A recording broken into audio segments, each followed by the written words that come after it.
My name is Gordon Kofitete, but hold on. Anytime I wear this, I become the degree barber because I'm the only stand-up barber in Ghana that has his first degree in business administration. I've been cutting hair for the past 6 to 7 years, if I'm not lying. Today, I have my first degree, but I still want to cut hair.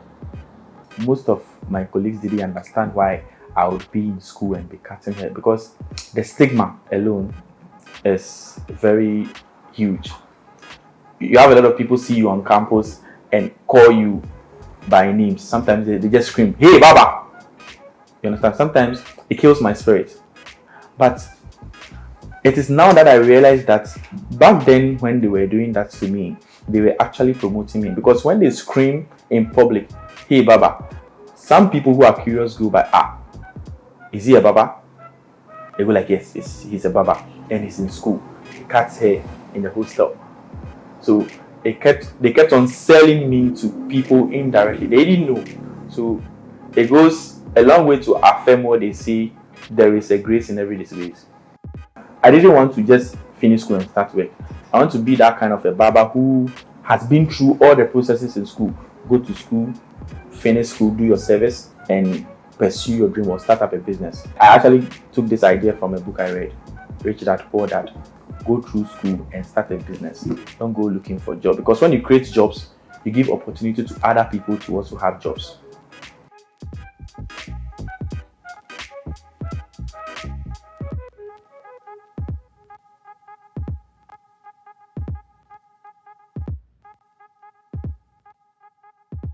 I'm a CEO to one of the fastest growing businesses in Ghana, Reflect Ghana. We cut hair, basic haircuts. We do hair dye from the area of colors you can actually think about. We do pedicure, like grooming, manicure, dreadlocks, and makeups. Sometimes we do wigs and all that. 2 years ago, I wrote on my birthday that I needed to complete the university. I should be able to complete the university and start a business and build a brand. Then by God's grace, I graduated from the university, did my service, everything. Then I was able to start a business. Then I started growing my brand. So when the year elapsed to my next birthday, I tend to take all those things. I go back and check if I've been able to achieve all those things. And amazingly, I keep doing that. I keep doing that not because of some magic, but it's because of hard work. I have a book, my certificate file, where I put all those things. So yes, my birthdays are my birthdays, but they are my days of resolution. Last year, I wanted a car. I didn't know how to get it. I told a friend about it. I was really surprised how come I could actually buy a car from Barber. But I believe in myself. They say nobody believes in your dreams better than you yourself. So I just had to work hard towards it. And today, I have a car for myself which supports my business. I was under a single parenting, let me say a structure or something. My dad was the person taking care of us. So life was a bit difficult for us, but we didn't give up. I was that stubborn but focused kind of a person. You will find me with the bad boys, but I wouldn't do what the bad boys were doing. I was stubborn but good in class. So it becomes very difficult for my teachers to sometimes expel me from class because I was part of the excelling students. Yes, so I don't know how to put it in one way, but I was a stubborn but a brilliant guy. Growing up in Asesewa and the kind of conditions that surrounded where I came from brought up the desire to venture into businesses. Because after JHS, I needed to go to the high school, but I was facing financial difficulties, so I had to actually start a business for myself, which is the space to space. So I was doing space to space. Back then, that was what it was called.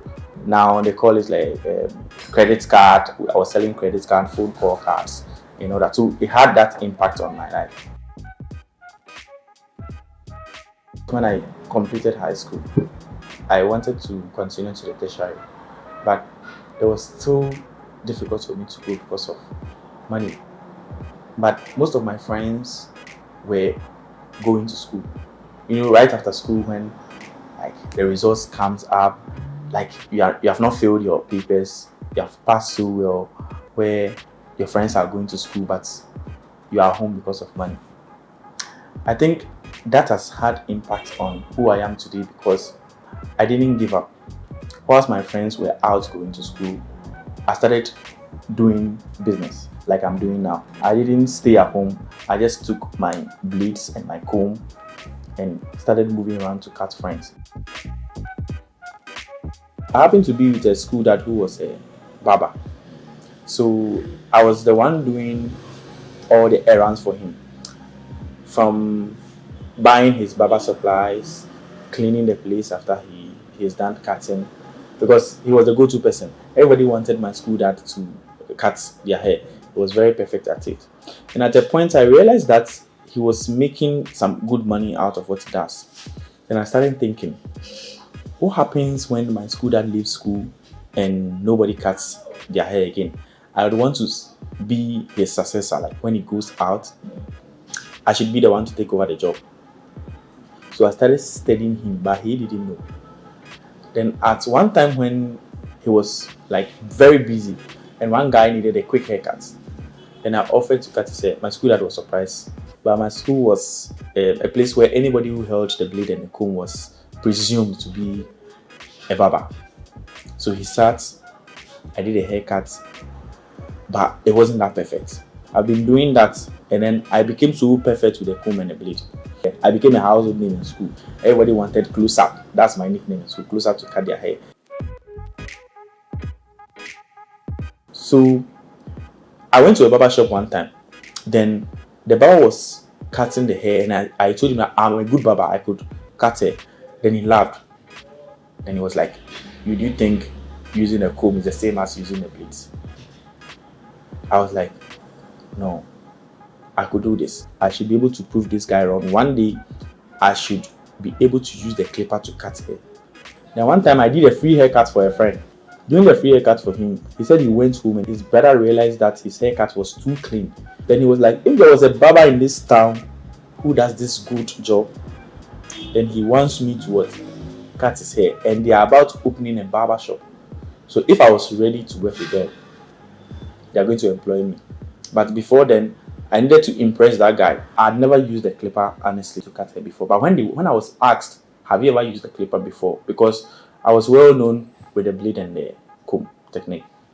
I said yes. I just had to pray, use the clipper, because there is just an upgrade by technology on the clipper and the comb technique, because it's the same method, but just that it's now been made in a faster way to cut hair. So when you study the blade and the comb, anytime you shift the blade always comes on top of the comb. So when you shift the blade closer to the tip or the edge of the comb, it cuts closer. When you pick the clippers to the same idea, but just that now you are not using your hand to control the blade over it. It's now a machine that does it. So I just saw that idea, because it's a single idea. It's just that technology being changed over time.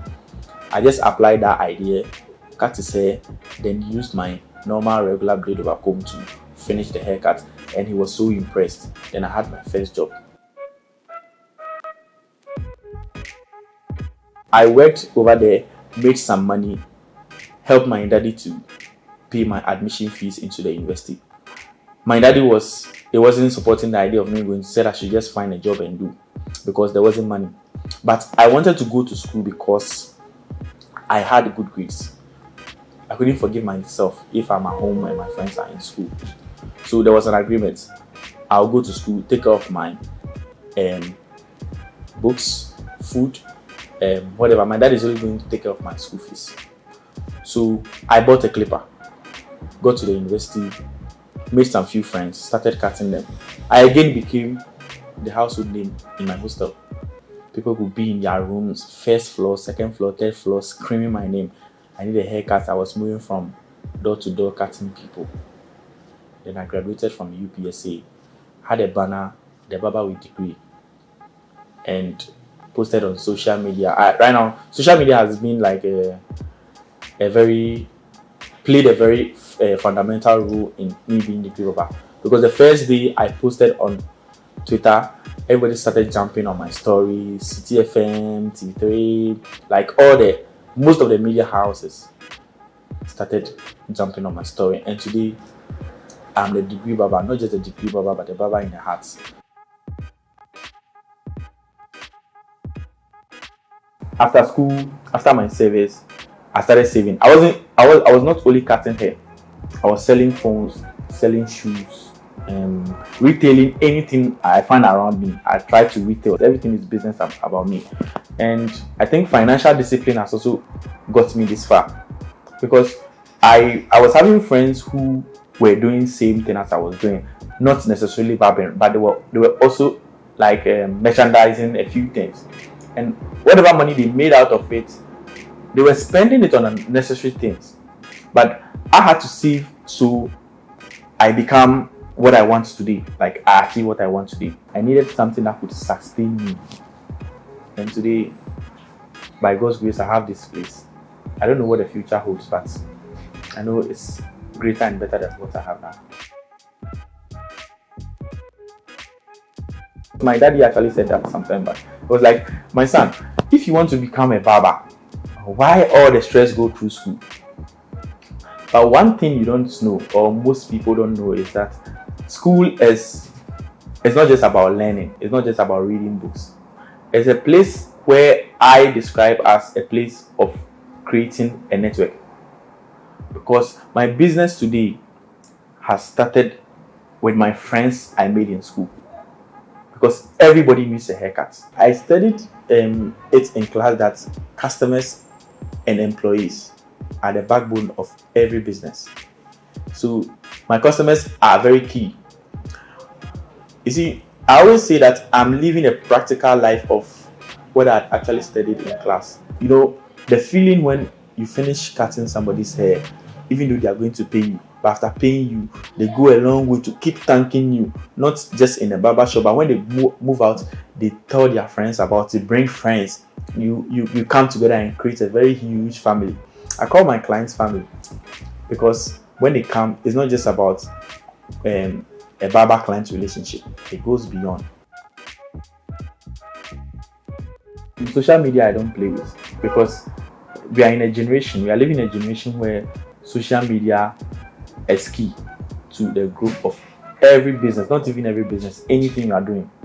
You understand? So I started by pushing my job on my WhatsApp status. I had an Instagram page where I just take pictures of myself, random locations, and I post it for people to watch. And I'm not just posting, I'm not making anything out of that. When I post, people just come watch, tap and go away. So at a point, this page that I was trying to create for myself, what is it going to bring to me? Let me just convert the page into a business account. So I converted the page from my personal to a business account. Then I started posting my haircuts on my page. I did that. Sometimes when I get money, I promote it so I can reach more people. And this is not just a story about somebody who is trying to just come out of school and become a barber. It is something that, by God's grace, I'm actually good at.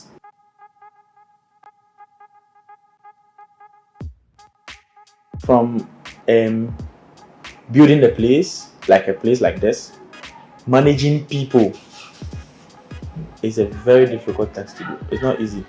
That's how come you realize that in most institutions you get the employee turnover at a very higher rate. It's not easy. When you are starting the business, you become a one man that manages your resources, your stock, your finances, whatsoever. You understand? You have to be able to take care of your stock, everything.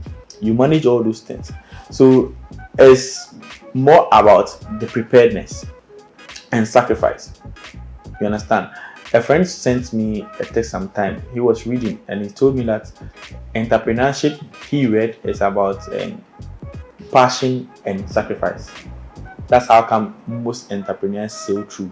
Because if you don't have passion for what you are doing, it will get to a point where you run out. You lose interest in what you're doing. There are some people who will come into your life to just steal your time. So try as much as possible to move away from the things that is going to block you from achieving your goals. Anytime I'm cutting hair, I see myself to be doing what I love. I've never sat and thought about not cutting hair. In actual fact, anytime a day comes by without me cutting hair, I feel some kind of way. My love for barbering, it's priceless. I can't measure it. One time, my doctor was telling me about the fact that I need a rest. You know, I work to the extent that I don't understand why I need rest. So anytime I'm sleeping and I receive a call from a client that they need a haircut and I'm not available at the moment to cut their hair, I feel so bad about it because I feel I could actually lose them to someone else. So I think with that whole way of thinking, it makes me outweigh my personal and mental health over my job. Like I love my job so much that I don't even care about my health, which is very bad. I can't stand by the chair for the rest of my life, so there's always an exit plan. Even though if I'm not going to be cutting in the future, I should be able to be impacting, making more degree barbers, making more good barbers. Because my bigger dream is to have a barber school. I would want to have that establishment where we have a country where you have to be certified to be a good barber. Because barbers used to be physicians until things evolved, and now you can have anybody say somewhere and say, I'm a barber. You know, the kind of tools and things we use are clinical. You have to be sterilize your clippers, bleeds, while you don't use the same blade for other people. So if you have a lot of people who are not well educated about such stuff, who end up spreading diseases and viruses, bacteria to people from the barber shop. I also want to have a lovely family, a very simple one, of course, where I can share good moments with my wife and children. I just want to be happy.